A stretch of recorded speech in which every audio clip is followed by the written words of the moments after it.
নদী থেকে একটি ভ্যান উদ্ধারের ঘটনায় চাঞ্চল্য। ঘটনাটি ঘটেছে উত্তর দিনাজপুর জেলার ইসলামপুর থানার রামপুর কলোনি এলাকায় খুনের আশঙ্কা। আজ সকালে স্থানীয় বাসিন্দারা রামপুর নদীর পাশে রক্ত দেখতে পায় এবং নদীতে একটি ভ্যান দেখতে পায়। দেখে ভয়ে পুলিশকে খবর দেয় স্থানীয় বাসিন্দারা।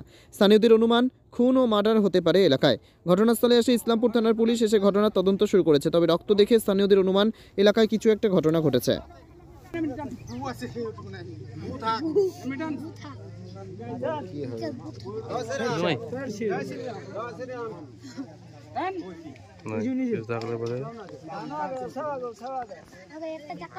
এমনি ভ্যানটা এদিকে ফেলেছে, বাকি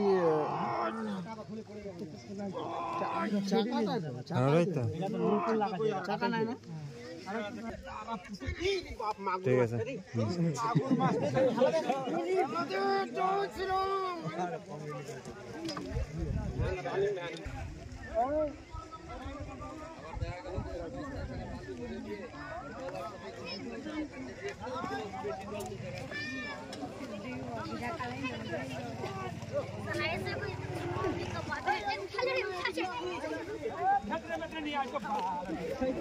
আমার নাম রমেশ রাও, রামপুর গ্রাম।